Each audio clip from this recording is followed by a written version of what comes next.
하나님의 말씀은 사사기 4장 4절에서 8절 말씀까지입니다.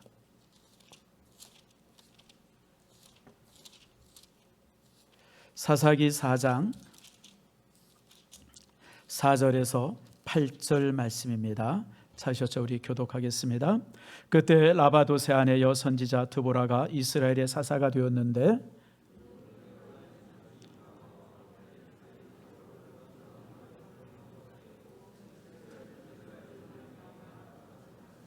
드보라가 사람을 보내어 아비노함의 아들 바락을 납달리 게다스에서 불러다가 그에게 이르되 이스라엘 하나님 여호와께서 이같이 명령하지 아니하셨느냐? 너는 납달리 자손과 수불론 자손 10,000명을 거느려 다볼산으로 가라.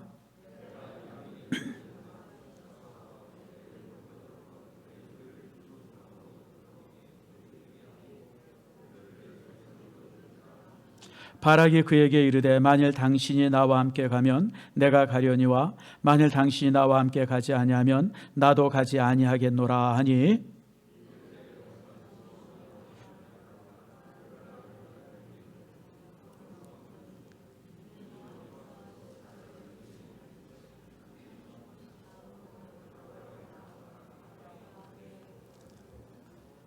아멘. 기도합시다. 하나님 감사합니다. 많은 성도들이 가정에서 예배를 드립니다. 오늘 이 시간 가정에서 함께 예배할 때 동일한 은혜를 그들의 가정 속에 내리워 주시옵소서. 하나님께서 말씀의 은혜를 주시고 말씀을 전해줄 때 주의 권세가 임하는 축복 내리워 주시옵소서. 말씀을 들을 때마다 힘이 있게 하시고 말씀을 들을 때마다 몸에 또 습관에 또 영혼의 질병들이 치유되게 해 주시옵소서. 주님의 말씀이 우리에게 임함으로 인해서 아버지 하나님 모든 환난을 물리칠 수 있는 권세를 갖는 저희들 되게 해 주시옵소서. 오늘 시간 함께 말씀 나눌 때 크고 놀라운 은총이 우리에게 있기를 소망하며 예수님의 이름으로 기도드립니다. 아멘. 지금 온 나라가 우한의 코로나로 인해 가지고 나라가 많이 어려움을 당하지만 그러나 또 오늘은 아주 굉장히 뜻깊은 날입니다. 여러분 잘 아는 것처럼 101번째 우리 3.1절이 있는 날입니다. 아마 우리 민족에게 있어서 가장 중요한 명절이 있다고 그러면 3.1절일 겁니다. 사실은 역사적으로 보면 3.1절은 실패한 만세운동입니다. 3.1절을 통해서 일본의 그 이제 총독부가 해체된 것도 아니고 3.1절을 통해서 우리나라가 독립한 것도 아닙니다. 사실 3.1절을 통해서 얼마나 많이 우리가 어려움을 당하고 또 교회가 불타고 또 많은 사람들이 죽음을 당하고 체포됐는지 모릅니다. 어떤 면에 있어서 3.1절은 실패한 그런 어떤 그 이제 만세운동이었었지만 그러나 우리 민족에게 있어서 가장 중요한 명절입니다. 왜냐하면 3.1절의 정신이 뭐냐면 자유와 평등입니다. 사실 우리나라는 반만 년간 여러분 이제 이렇게 왕정 정치를 통해서 온 국민들이 자유 없이 평등 없이 살았습니다. 유럽은 이 자유와 평등을 얻기 위해서 거의 한 600년간 700년간 전쟁을 하고 싸우고 그러면서 한 단계 올라갔지만 갑작스럽게 교회를 통해서 이 자유와 평등이라고 하는 이 놀라운 이 사상이, 이 놀라운 어떤 믿음이 우리 국민들 속에 전파가 되어집니다. 그러면서 이제 이 자유와 평등을 위해서 일으켰던 운동이 사실이 만세 사건입니다. 그러니까 일본 사람들이 강압적으로 통치해서 그것에 항거해서 일어난 만세 운동이지만 사실 이 만세 운동의 그 내면을 들여다보면 그 내면은 자유와 평등이고 이 자유와 평등은 교회에서 온 백성들에게 전한 그런 말씀이 되어집니다. 그렇기 때문에 이 3.1 운동이 끝나고 나서 일본 사람들이 얼마나 잔혹하게 이 교회를 핍박했는지 모릅니다. 왜냐하면 모든 교회가 이 만세 운동의 중심이 되었기 때문에 그렇습니다. 그래서 여러분들 그 당시 기독교 인구들이요, 여러분 한 몇십만에 불과했었는데 그 인원 중에 이 안수 집사 이상은 50%가 감옥에 가거나 죽었습니다. 성도들 중에 30%가 감옥에 가거나 죽었고요. 약 28,000명, 3만 명 정도가 죽거나 감옥에 갔습니다. 뭐 감옥에 간 정도뿐 아니죠. 제암리교회나 또 이제 여러분 잘 아는 것처럼 또 이제 화수리교회 이런 데서는 그냥 성도들을 교회 안에다 집어넣고 불을 태워가지고 다 죽였어요.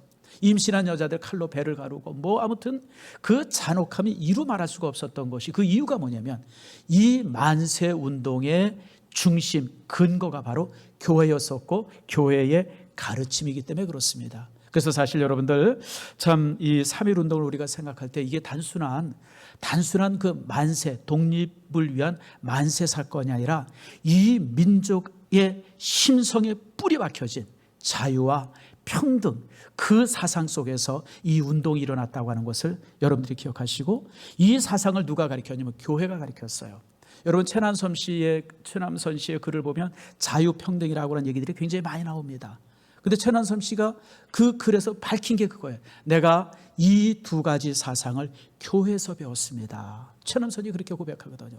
그런 것처럼 여러분 이 참 3.1 운동은 그런 면에 있어서 단순한 독립운동이 아니라 여러분 교회가 이 민족에게 가져다 가장 위대한 사상이 뿌리 박혀서 되어진 그런 것이다라고 하는 걸 여러분 기억하시길 바랍니다. 그런 면에 있어서 이 3.1 운동의 상징적인 분이 유관순입니다. 참 작년에 제가 깜짝 놀란 게 우리 초등학교 아이들 또 이렇게 우리 국사교과서에 유관순의 이름이 빠졌대요. 요즘에 국사교과서를 만드는 사람들 그걸 빼놓는답니다. 왜냐하면 교회와 관련돼 있고 선교사와 관련돼서 그걸 빼버린대요. 심지어는 김원봉입니까? 정말 그 공산주의자들, 6.25 전쟁을 일으켰을 때 그 이력을 감당했던 그런 사람들을 뭐 영웅처럼 해서 이제 뭐 메달을 주자, 뭐 이렇게 훈장을 주자. 참 나쁜 사람들이에요. 역사를 왜곡해도 어떻게 그렇게 역사를 왜곡해요? 여러분 역사는 진실된 것을 가르쳐주고 그 진실 속에서 그 의미를 찾아야지, 그 진실을 감추고 가리고 막 다른 것들을 이렇게 해가지고 여러분 이렇게 왜곡시키려고 하는 이런 태도들이 참 얼마나 참 악한 태도인가. 작년에 참 그런 생각을 해본 기억이 납니다. 여러분 유관순은요, 여러분 이제 그 아버지가 유중건이라 그래가지고 아버지가 선비였습니다. 어머니도 이제 선비 가문 출신이. 근데 선비였음에도 불구하고 그가 이제 예수를 믿게 됐어요. 그래서 이제 예수를 믿었는데 그 이제 어렸을 때 유관순이 이제 교회 생활하는데 그 샤프라고 하는 그 선교사님이 그 유관순을 보고 나서 이게 괜찮겠다 싶어가지고 이화학당에 이제 유학을 시킵니다. 그래서 초등학교 때 이제 이화학당에 올라가지고 그때부터 이제 이화학당에 교사가 이제 학생이 되어지죠. 그리고 이제 거기서부터 쭉 공부를 하다가 저가 이제 17살 고1 나이 때 3.1 운동이 일어납니다. 그때 3.1 운동이 일어났을 때 교장 선생님이 이화학당에 문을 걸어 채웁니다. 왜냐하면 아이들이 나가서 만세 운동하고 그러다가 이제 죽음을 당할까 봐 이제 문을 채우는데 유관순이 자기 친구들과 함께 학교 담을 넘습니다. 담을 넘어가지고 만세 운동에 참여합니다. 근데 여러분 잘 알다시피 3월 1일 날 그 만세 운동을 하고 나서 얼마나 많은 사람들이 죽음을 당합니까? 서울 전체가 유혈이 낭자해지죠. 많은 사람이 체포당하고 많은 사람이 죽음을 당합니다. 그렇게 되어졌을 때 유관순이 그 다음 날 기차를 타고 이제 고향에 내려가죠. 그리고 나서 이제 고향에 내려가서 거기 이제 함께 믿음 생활하던 그 교회 친구들과 함께 교회에서 이제 만세 운동을 기획을 합니다. 거기서 태극기를 그리고요. 그리고 이제 독립선언문을 복사해서 나눠 갖고요. 뭐 이제 그러면서 이제 저가 이제 만세 운동을 준비하는데 날짜를 D-Day를 어디로 정하냐면 음력 3월 1일을 정합니다. 근데 음력 3월 1일이 딱 한 달 뒤가 돼가지고 4월 1일이에요. 그 4월 1일 날 아우네 장터에서 만세 운동을 합니다. 여러분들이 꼭 한번 아우네 장터 가보세요. 지금도 이제 아우네 장터 자리에 만세 운동했던 곳이 그대로 남아 있습니다. 그 특별히 거기 가면 이제 병천 순대가 유명해요. 여러분들 병천 순대도 하나 좀 사드시고요. 저도 이제 몇 번 가본 기억이 있습니다. 그 자리가 유관순이 맨 앞장서서 만세 운동을 일으켰던 그 장소입니다. 근데요, 그날 유관순의 아버지가 헌병에 칼에 맞아서 죽습니다. 그리고 유관순의 어머니는 총에 맞아 죽습니다. 부모를 거기서 다 잃습니다. 그래서 유관순이 체포가 되어집니다. 체포하고 보니까 17살이잖아요. 그러니까 미성년자니까 회유를 하죠. 누가 주동했는지 주동자를 알려주면 너를 풀어주겠다. 그런데 유관순이 끝까지 내가 주동자라고 그러면서 주동자를 밝히지 않죠. 사실 유관순이 주동자입니다. 그렇게 되어지니까 이제 결국 이제 재판을 해가지고 3년형을 받습니다. 그 3년형을 받고 어디로 오냐면 서대문 형무소로 이제 이감이 되어져요. 근데 참 유관순이 대단한 사람인데 저가 감옥에 있으면서도 끊임없이 만세 운동을 합니다. 그래서 그 다음에 1919년 3월 1일 날 만세운동이 일어났죠. 1920년 3월 1일을 그 서대문 감옥소에서 만세운동을 일으킵니다. 그래가지고 그 1년 지난 다음에 거기서 이제 만세운동이 일어나고, 그래서 서대문 형무소 전체가 대한독립 만세 막 부르짖으니까 그것이 이제 한양 밖으로 이제 나가고 막 이러면서 또 이제 아무튼 그 큰 일이 되죠. 그때부터 이제 또 고문당하고 매맞습니다. 그러다가 이제 한 6개월 지난 후에 이제 이 그 고문과 그리고 이제 영양실조로 죽음을 당합니다. 그러니까 그 오빠가 이제 유관순이 죽었다는 소식을 듣고 이제 시신을 이제 인양하러 이제 받으러 갔는데 시신을 안 내주는 거예요. 시신을 안 내줘. 그러니까 선교사들이 그때 이제 이화학당의 교장 선생님이 가서 이제 그 위협을 합니다. 만약에 시신을 내어주지 않으면 내가 이 사실을 미국에다 알릴 것이고 미국에서 전 세계에 알리게 될 겁니다. 그리고 이제 그들에게 이제 위협을 하죠. 그러니까 이제 마지못해서 시신을 내주는데 시신을 토막을 내서 내줍니다. 왜 토막을 냈냐면 너무 몸에 이 고문받은 흔적으로 인해 가지고 그 흔적들이 많으니까 그걸 감추려고 꼭 토막을 내 가지고, 그러니까 요만한 관 하나 내주는 거예요. 그래서 그게 이제 그 관을 이제 가지고 이화학당에 와가지고 이제 장례 치르고, 그리고 이제 이태원에 있는 공동묘지에다 모십니다. 근데 이제 이태원은 여러분 잘 알다시피 이제 일본군 주둔지가 나중에 되잖아요. 그때 주둔지 한다 그러면서 공동묘지를 확 밀어버릴 때 그때 이제 시신이 사라집니다. 그래서 사실 그 유관순 열사의 시신은 지금 이제 어디에도 발견되지 않고 그렇게 그런 가운데 있습니다. 분실이 되어졌죠. 참 여러분, 바로 이게 3.1운동입니다. 정말 복음으로, 신앙으로, 성경으로 훈련을 받았던 청년이 나라 민족을 위해서 정말 자신을 불살았던 그런 그 운동, 그리고 사실 수없이 많은 기독교인들이 죽음을 당하고 감옥에 가고 수없이 많은 기독교인들이 그렇게 이 어려움을 당했던 그 일이 참 이렇게 이제 3.1운동이죠. 그래서 여러분들 참 이런 사실을 바라보면서 교회가 갖는 세상의 역할이 무엇인가라고 하는 것 우리가 다시 한번 우리가 살펴볼 필요가 있습니다. 바로 이제 사사기가 우리에게 그걸 가르쳐 줍니다.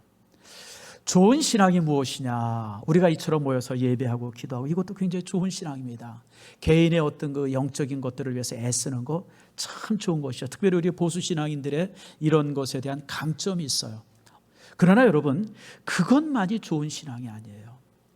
예수님께서 이 세상을 치유하기 위해서 오신 것처럼, 예수님께서 우리를 향해서 세상의 빛이 되고 세상의 소금이 되라고 말씀하신 것처럼, 우리는 세상 안에서 세상의 죄에 이런 것들 피해서 숨어서 사는 것이 아니라 그 세상을 치유하고 그 세상을 옳게 하기 위해서 땀 흘리고 수고하고 이관순 열사처럼 자신의 목숨까지도 바칠 수 있는 것, 그것이 또 신앙이에요. 여러분, 사사기는 특별히 우리에게 그걸 가르쳐줘요. 여러분, 사사기를 처음부터 끝까지 읽어보세요. 이 사사기가 약 400년간의 기록입니다. 400년간의 기록인데 항상 어떤 그 폼이 있어요. 그 폼이 뭐냐면 백성들이 굉장히 죄로 인해서 어려움을 당하고 고통을 당해요.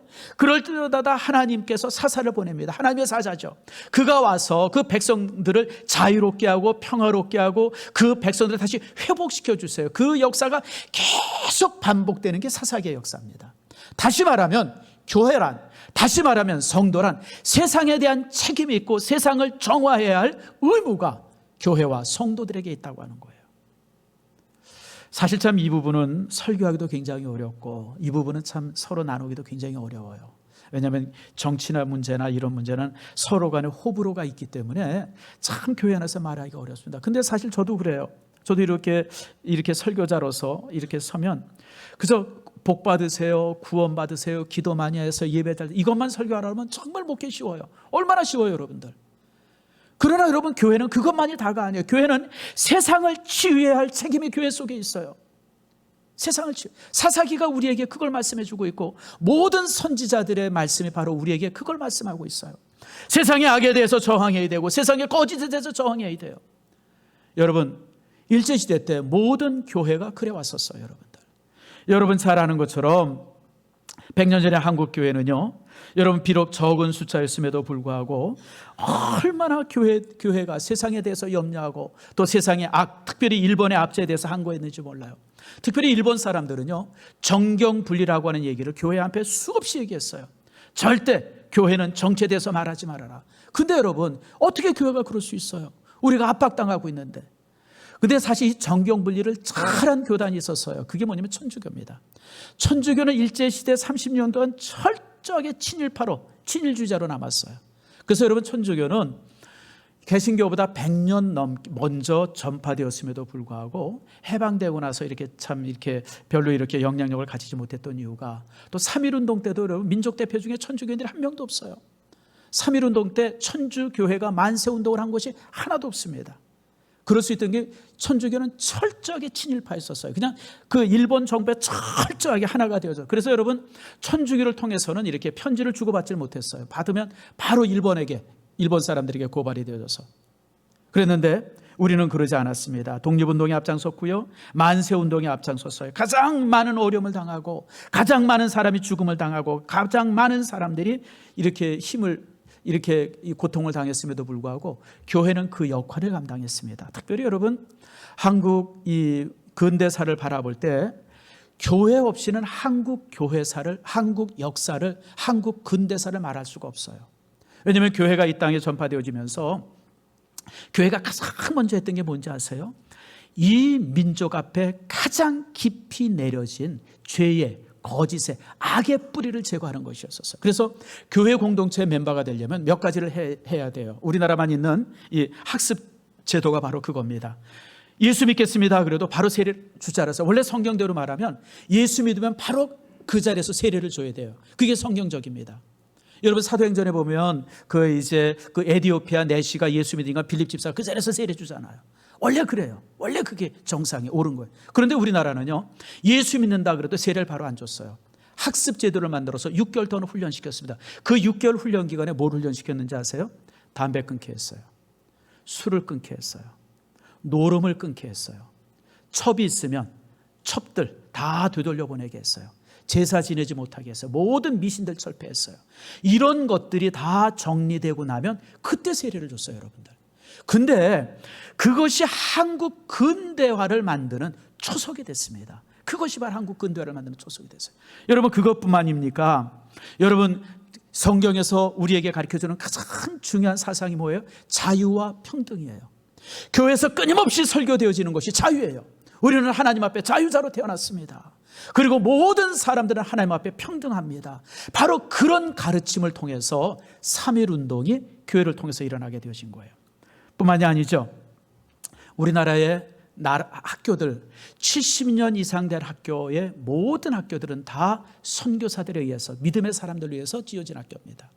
뭐 연대가 그렇죠, 이대도 그렇죠, 숭실대 그렇죠. 많은 중고등학교, 오랜 역사를 가진 중고등학교, 병원도 마찬가지예요. 세브란스 병원이나 전주에 있는 예수병원이나 또 대구에 있는 동산병원이나 수없이 많은 병원들이 다 선교사와 믿음의 사람에 의해서 만들어진 병원들이에요. 여러분, 제가 전주에 작년에 제가 설교했던 내용입니다. 여러분, 독립운동가들의 절반이 크리스찬이에요. 여러분, 전체 국민의 2% 정도가 크리스찬이었었는데, 전체 국민의 2, 3%가 크리스찬이었는데, 전체 독립운동하는 사람들 중에서는 50%가 그리스도인이었었어요. 잘 아는 것처럼 초대 대통령 이승만, 그분은 장로였었고요. 김구도 여러분 새벽 예배를 참석한 크리스찬이었습니다. 저 김구 선생이 서울에 와서 서울역 근처에 머무르셨는데 남대문 교회에 항상 새벽 예배를 참석했습니다. 여러분, 여운영 씨는 여러분 신학교를 나와서 전도사 생활을 했던 분입니다. 건국위원회 위원장이었던 분이죠. 특별히 저는 감사한 게 재헌 국회의원들의 90%가 목사와 장로였습니다. 1948년이죠. 7월 17일 날 첫 재헌 국회가 모였습니다. 그때 모였을 때 의장을 누가 했냐면 가장 나이가 많은 이승만, 그때 이승만 박사로 불렸어요. 이승만 박사님 나오셔서 나이가 많으니까 이제 사회 보세요. 그리고 그가 사회 보려고 딱 섰습니다. 그래서 그분이 뭐라고 그랬습니까? 대한민국 독립민주국 제1차 회의를 여기서 열게 되어진 것은 정말 우리가 하나님 앞에 감사해야 합니다. 먼저 하나님 앞에 감사했어요. 그리고 나서 뭐라고 그랬냐면, 우리가 하나님 앞에 감사하니까 이윤영 목사님 나오셔서, 이윤영 의원이죠. 이윤영 의원 나오셔서 이렇게 감사 기도하세요. 그래서 그분이 나와서 감사 기도함으로 우리나라 첫 국회가 시작이 됐습니다. 여러분, 이게 국회 속기록에 그대로 있어요. 제가 작년에 여러분들에게 인쇄서 나눠드렸죠. 국회 속기록에 보면 첫 마디가 이승만 대통령의 그 감사 내용, 그리고 첫 의제가 뭐냐면 이운영 목사님이 기도했던 그 기도. 참 대한민국이 얼마나 복받은 나라예요, 여러분들. 대한민국은요, 이 기도함으로 시작한 나라예요. 기도함으로. 세계 어느 나라도 그런 역사를 가진 나라가 없습니다. 그리고 이분들이 몇 년을 모여가지고 이제 우리나라 헌법을 만들었어요. 그래서 여러분들 재헌 국회의원들이 여러분 90%가 목사 장로였었기 때문에, 그리고 이제 성도들이었기 때문에 우리나라 헌법은 철저하게 신앙적, 그리고 이제 여러분 이 성경적 이 사상이 배경이 되어서 만들어진 게 우리나라 헌법입니다. 그래서 우리나라 헌법 속에 철저하게 자유와 민주와 평등과 평화와 이런 부분들이 가장 잘 녹아져 있는 헌법이 대한민국 헌법입니다. 그러니까 여러분, 이상한 사람들이 자꾸 우리나라 헌법 바꾸겠다 그래요. 왜냐하면 이게 기독교적 색깔이 은근히 너무 많이 들어가 있기 때문에, 그걸 거기서 평등 빼고 자유자 빼고 뭐 이거 빼고 저거 빼가지고 이상한 헌법 만들겠다는. 그래서 여러분, 헌법을 지키는 것이 나라를 지키는 거예요. 여러분 잘 기억하세요. 헌법을 지키는 게 나라를 지키는 거예요, 여러분들. 대한민국 헌법의 기초가 그 가장 저변 속에 성경이 있다고 하는 사실 여러분 잊지 마세요, 여러분들. 대한민국은 바로 이렇게 세워진 나라입니다. 대한민국은요, 그저 그냥 뭐 독립운동가 몇 명이 뭐 이리저리 해서 세워지고 그냥 일본이 망해서 그냥 어쩌다가 세워진 나라가 아니라, 여러분 130년 전에 이 땅에 복음이 전해지고 그 복음 속에서 자유와 민주와 평등의 사상들이 이 민족 속에 전해지면서 그게 3.1운동이 되어졌고, 그리고 이제 그것이 40년 지나면서 여러분들 이제 재헌국회가 만들어지면서 많은 그리스도인들이 그 3.1절의 그 정신, 민주와 평등의 이 정신을 그대로 녹여서 만든 헌법이 여러분 지금 우리가 가지고 있는 헌법이에요. 이게 교회의 역할입니다. 교회라고 하는 것이 바로 이제 세상 속에서 떨어져 있는 것이 아니라 세상 가장 깊숙한 곳에 와서 빛의 역할을 해야 되고, 가장 깊은 곳에서 소금의 역할을 하는 것, 그것이 바로 교회 역할이고 교회 일입니다. 그래서 여러분들, 저는 참 이런 부분들 속에서 얼마나 하나님 앞에 감사하는지 몰라요.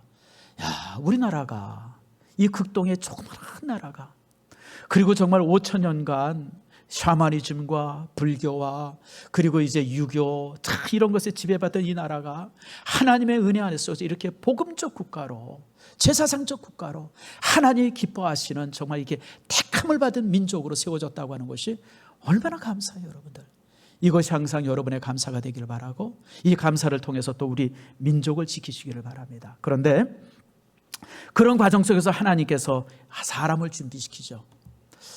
여러분, 참 사사기에 나오는 모든 사사들은 군인들입니다. 자, 31절 말씀 보세요. 3장 31절입니다. 첫 사사가 운넬이고요, 두 번째 사사가 에웃입니다. 세 번째 사사가 삼갈이에요. 삼갈이 어떤 사람인지 3장 31절에 이렇게 기록하고 있습니다. 다 같이 한번 읽어봅시다. 시작.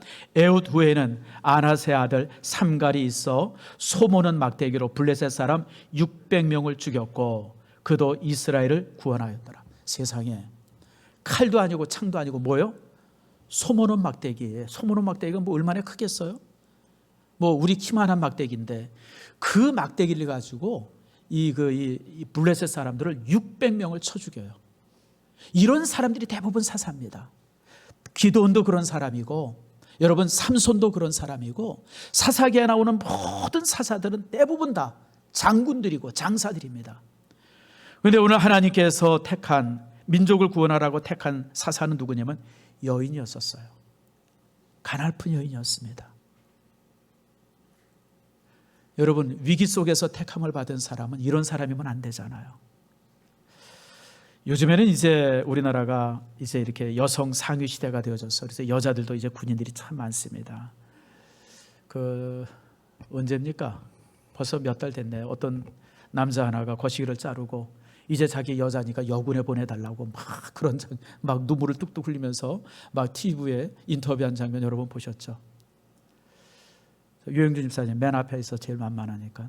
남자가 거시기 잘리면 여자입니까? 장애인입니까? 장애인이에요, 여러분들. 장애인. 환관이 여자 아니잖아요, 여러분들. 장애인이에요, 장애인. 세상에 참 난 요즘에 인권 문제를 얘기하면서 난 그런 것들이 막 이렇게 이 동조적으로 매스컴이 한다는 것에 대해서 난 이 나라가 어떻게 되려고 이러나 걱정이 많아요, 여러분들. 여러분 장애인이에요, 장애인. 자기 스스로 자기 몸을, 여러분 군대에서는요 자해하면 감옥 갑니다. 아시죠, 여러분? 군대에서 자살하거나 자해하면 감옥 갑니다, 여러분들. 사실은 이 친구는 전역시켜야 될 친구가 아니라 저기 감옥에 보내야 될 친구입니다. 형무소 살해. 자기 몸을, 여러분 군인의 몸은 자기 것이 아니라 국가의 것이에요, 여러분들. 그래서 참 그런 걸 보면서 그러는데, 여러분 참 그 작년에 참 그런 일이 있으면서 참 별 생각을 다 해보게 되어졌습니다. 근데 요즘에는 이제 여자들이 이제 군인을 많이 하죠. 심지어는 여자들이 전투원이 되기도 합니다. 예전에는 여자들 여군 그러면 사무실에 앉아서 타이핑하고 뭐 서류 검사하고 뭐 이런 사람이었는데, 요즘 여자군들은 총 들고 전투원이 되어져요. 이걸 제일 먼저 했던 것이 이제 유대인 군인들입니다. 유대인 군인. 그래서 유대인들 군인들이 예전에 벌써 한 10여 년 전에 이미 전투원으로 막 전투하는데 이제 이렇게 여자들도 이렇게 전투원으로 보냈다 그래요. 근데 요즘은 안 보내요. 이유가 뭐냐면 그게 그렇다고 그러네요. 여자들도 전쟁을 잘하는데 총도 잘 쏘고 뭐 아무튼 또 잽싸고. 근데 문제는 뭐냐면 같이 함께 싸우다가 여군이 죽으면요 전체적인 사기가 그렇게 툭 떨어진답니다. 이게 전쟁을 하다가 남자 동료가 죽으면 그냥 다 의기분천해가지고 그냥 사람들이 더 그냥 이렇게 그러는데, 여군이 딱 죽으면요 그냥 사기가 툭 떨어져 버린대요. 그래서 그때부터 유대인들이 여군을 전투원으로 쓰지 않는답니다. 왜냐하면 이 남자들마다 여자들에 대한 보호해야 된다고 하는 보호 본능이 있는데 우리들이 보호하지 못해서 죽었다. 아마 뭐 그런 것 때문에 그런 것 같아요. 그래서 이제 요즘에 이제 전투원으로 안 쓰는데, 간혹 이제 그런 얘기들이 뭐 여군 전투원 얘기들이 종종 나옵니다. 근데 사실 여러분 여자들은 전쟁에는 참 맞지 않죠. 전쟁에는 그 모든 부분들이 맞지 않아요. 근데 하나님께서 이상하게 드보라를 사사로 세운 거예요. 그리고 드보라에게 이 야엘이라고 하는 사람에 의한 이 철권 통치, 특별히 오늘 보니까 야엘이 철병거를 900승을 가지고, 철병거라고 하는 것은 그 당시 문화가 청동기 문화였었는데 그 청동기 문화 속에 있는데 바로 이제 야엘은 철기 문화였었어요. 그러니 여러분 다시 말하면 그냥 이 이스라엘 민족은 소총 가지고 있는데 야엘은 뭘 가지고 있냐? 탱크를 가지고 있는 것과 똑같아요. 막 그런 상태인데 여러분 하나님께서 드보라를 향해서 민족을 구원하라고 하는 명령을 내려집니다. 드보라가 할 수 있는 게 없어요, 여러분. 솔직하게 얘기하면. 여러분 어떻게 하겠어요, 자신이 싸움을 잘하는 것도 아니고 또 자신이 무슨 칼을 들고 나갈 수 있는 것도 아니고 뭐 여러 가지로 참 불합리하죠. 여기에 있어서 가장 최선의 방법은 포기밖에 없을 것 같아요. 근데 드보라는 포기하지 않죠. 어떻게 합니까? 자기 대신으로 싸워줄 사람을 찾아요. 그게 바로 바락입니다. 여러분들이 하나님 앞에 많은 사명을 받아요. 선교의 사명을 받기도 하고 또 전도의 사명을 받기도 하고 또 봉사와 헌신의 사명을 받아요.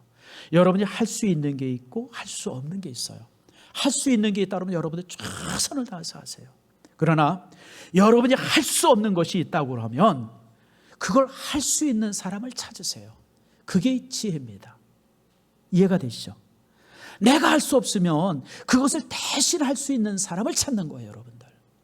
바로 드보라의 지혜는 그게 지혜였어요. 그러니까 드보라가 자신이 전쟁에 나갈 수 없다고 하는 것을 뻔히 아니까 드보라가 어떻게 해요? 자기를 대신해서 전쟁에 나갈 사람을 찾아요. 그게 이제 오늘 우리가 읽은 본문의 말씀의 6절 말씀입니다. 6절에 이렇게 말합니다.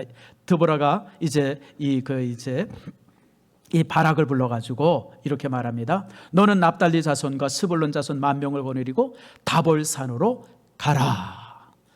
제가 이 다볼산에 가봤어요. 성지순례 가서 한 3번을 가봤는데 다볼산은 이렇게 밋밋한 동산 같아요. 그리고 다볼산 앞에 아주 넓은 평지가 있습니다. 바로 그곳에서 전쟁을 하라고 명령하는 거예요. 여러분 역할이 다 달라요. 지도자가 있고 나가서 싸우는 사람이 있어요. 그리고 이런 다른 역할들 속에서 함께 할 때 기적을 만드는 거예요. 함께 할 때. 작년에 영화가 있었어요. 벌써 재작년이네요. 어벤져스라고 하는 영화입니다. 어벤져스가 이제 복수한다 뭐 그런 뜻이죠. 그 영화 보신 분 한번 손 들어보세요.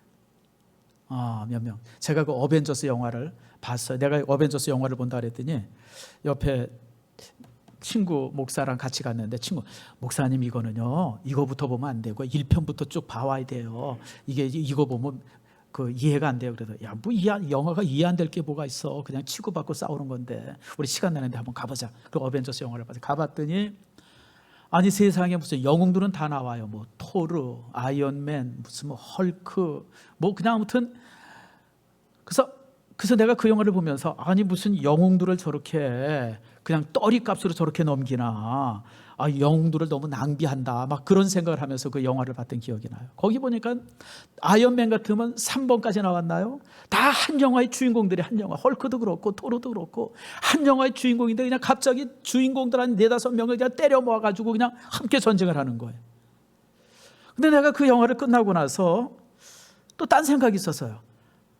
이제는 1인 영웅 시대는 끝났구나, 그런 생각을 해봤어요. 여러분, 과거에는 한 사람의 영웅이 막 큰일을 했어요. 사실 그랬잖아요. 스티븐 잡스 한 사람, 빌 게이츠 한 사람, 뭐 이런 한 사람 한 사람의 어떤 그 기발한 아이디어가 그냥 회사를 만들고 막 이랬어요. 근데 이제는 한 사람이 모든 것을 다 하는 시대가 지났어요. 이제는 집단 시대예요. 집단 시대. 여러분, 아무리 뛰어난 한 사람, 우리 그런 얘기들을 많이 하죠. 천재 한 사람이 10,000명을 먹여 살린다, 이런 얘기를 우리가 많이 해요. 근데 이제는 그런 시대가 아니라는 거예요. 이제는 천재 한 사람이 10,000명을 먹이는 게 아니라 천재 여러 사람들이 모여서 협력해가지고 뭔가 새로운 걸 만들어내는 그런 시대로 시대가 바뀌었다는 거예요. 1인 불과 2인 지라는 말이 있어요. 한문에 1인, 한 사람이 불과 할 수 없다는 거예요. 뭐라 하세요? 2인지, 두 사람의 지혜를 넘어설 수 없다는 거예요. 아무리 똑똑해도 두 사람이 머리를 맞다고 생각한 걸 넘어설 수가 없어요. 저도요, 제가 종종 여러분들에게 하는 말이지만 지혜 중에 가장 큰 지혜가 뭐냐면 집단 지혜입니다. 혼자 아무리 생각을 많이 해도 여러분 소용이 없어요. 그거는 작아요. 여러 사람들이 함께 모여서 지혜를 만들 때 큰일을 하는 거예요. 시너지 효과라는 게 있죠. 시너지. 아마 여기 이제 공과 이제 이렇게 물리학이나 이런 걸 잘하는 분들이 잘 알 겁니다. 10마력의 엔진이 2개가 모이면 몇 마력이 될까요? 우리 20마력이 된다고 생각을 해요. 산술학적으로 그래요. 근데 사실은 10마력과 10마력이 모이면 20마력이 되는 게 아니라 40마력, 60마력이 된답니다. 이게 이제 시너지 효과예요. 다시 말하면 저 한 사람과 우리 이제 장로님 한 사람, 2사람이 모이면 2사람의 힘이 아니라 4사람, 8사람의 힘이 되어진다는 거예요. 교회가 똑같습니다. 그래서 요즘에는 이제 네트워크라는 말보다 요즘에는 플랫폼이라는 말을 종종 써요. 플랫폼이 여러분 뭔지 아시죠? 버스 타거나 이러고 그럴 때 이 정류장을 갖다 플랫폼이라고 그러잖아요. 이제는 만약에 어떤 사람이 뭘 해야 되겠다 그러면 그 플랫폼에 같이 모이는 거예요. 그래서 만약 예를 들면 내가 무슨 게임을 하나 만드는데 이런 게임을 만들겠다 그러면 그 플랫폼에 가가지고 자기가 이런 게임 만든다고 하는 걸 하면 세계 수많은 사람들이 거기 함께 모이는 거예요. 거기 모여서 수백 명이 함께 모여서 함께 의논하고 함께 생각하고 그래서 뭔가 하나를 만들어내는 거예요. 이게 이제 플랫폼이에요. 그래서 몇 년 전부터 이제는 네트워크가 아니라 플랫폼이라고 개념이 바뀌었어요. 그래서 참 이제 산업의 개념이 바뀌는구나. 제가 이제 책을 보면서 그런 생각을 해봤는데 여러분 그래요. 교회도 동일합니다. 교회가 플랫폼이 돼야 돼요. 교회가 한 사람이 그냥 욕심 있는 사람, 한 사람 뛰어난 사람이 막 이끌어 그런 교회가 아니라 많은 사람들이 함께 모여서 이번에 우리가 이제 예배를 이렇게 드리는 것도 우리가 장로님들과 연락하고 계획하고 교육자들과 또 만나고 또 찾아보고 막 이러면서 지금의 이제 이런 모습들을 우리가 만든 거예요. 어느 게 가장 적절할까? 어떤 분은 이렇게도 얘기하고 저렇게도 얘기하고 또 이런 생각 저런 생각 쭉 모으니까 현재로서는 이 방법이 가장 좋겠다. 물론 이제 완벽하진 않죠. 그러나 많은 사람들이 모이니까 많은 사람들이 모여서 아이디어를 주니까 지금은 이 모양이 되어진 거예요. 그러니까 여러분 그래요.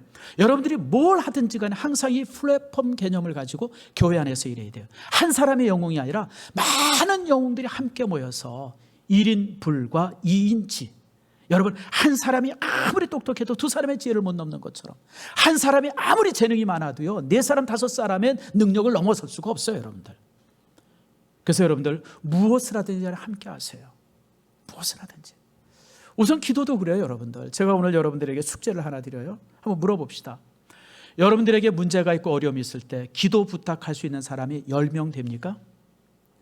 여러분들이 만약에 문제가 있고 어려움이 있어서 기도 부탁할 수 있는 사람이 10명이 넘는다 그러면 여러분들은 교회 생활을 잘한 사람이에요.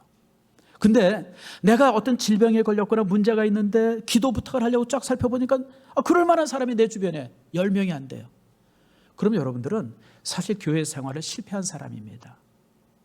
실패한 사람이에요. 여러분들이 또 이렇게 교회 생활하는데 자신에게 기도 부탁하는 사람이 1년에 한 서너 명이 되어져요. 이분들이 기도 부탁하고 그러면 여러분은 성공한 사람이에요. 근데 교회 생활을 10년, 20년 하는데도 자기한테 기도 부탁한 사람이 한 명도 없어요. 여러분, 이런 사람은 정말 외로운 독립군이에요. 황야의 외로운 독립군이에요. 교회 생활 잘못한 거예요. 항상 함께 하세요. 여러분, 기도도 여러분들이 어려움이 있을 때 기도 부탁할 수 있는 사람들, 여러분이 어떤 문제가 있을 때 같이 고민할 수 있는 사람들, 이런 사람들이 있어야 돼요. 오늘 바락도 그랬어요. 바락이라고 하는 이름이 재미났어요. 바락이 무슨 이름의 뜻이 뭐냐면 번개입니다. 번개. 얼마 전에 이스라엘에 수상한 사람이 바락이 있었어요. 지금도 바락인가요? 난 근데 들을 때마다 항상 바락이 아니라 바락으로 들려가지고. 근데 여러분, 이름이 진짜 뜻이 그래요. 이게 번개라는 뜻이에요. 그래서 바락이라고 하는 이름들이 많습니다. 근데 이 사람도요, 전쟁터에 나가는데 뭐라 그러는지 아세요? 드보라에게, 제가 전쟁터에 나가지만 드보라, 당신이 나와 함께 하지 않으면 난 전쟁터에 나가지 않겠습니다. 그래요. 그랬더니 드보라가 내가 너와 함께 하겠다. 여러분, 바락도 마찬가지. 자기가 전쟁에 능하고 싸움에 능한 사람이지만 이름 그대로 번개였지만, 그러나 믿음의 사람, 기도하는 사람, 정말 주님과 같이 하는 사람이 내 옆에 있지 않냐면 자기는 전쟁 안 나가겠다는 거예요. 교회 안에 역할들이 다 있어요. 교회 안에는 쓸모없는 사람이 하나도 없습니다. 누구나 다 쓸모가 있어요, 여러분들. 왜 다르게 다 만든지 아세요? 다 다르게 쓸모가 있기 때문에 그래요. 다 다르게. 근데 여러분, 막상 전쟁을 하고 전쟁을 끝낸 사람이 누군지 아십니까? 전쟁을 끝낸 사람은 드보라도 아니고 바락도 아니에요. 야엘이라고 하는 아주 가난한 여자예요. 오늘 이제 여러분 사사기 4장을 쭉 읽어보면 야엘의 이야기가 나옵니다. 야엘은 자기 집이 없이 천막에 살던 여인이에요. 천막. 그러니까 가난한 여인이에요.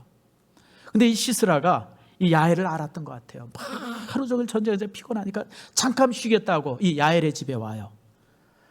근데 여러분, 이 여자가 아주 무서운 사람이었었어요. 말뚝을 가져다가 그냥 머리에다 쳐서 죽여버려요. 그래가지고 이 여인이 전쟁을 끝을 내요. 참, 제가 이 장면을 이렇게 보면서 그렇구나. 가나안을 상대로 해서 이스라엘에서 큰 승리를 거뒀는데 드보라 혼자만도 아니고 또 바락의 용감함도 아니에요.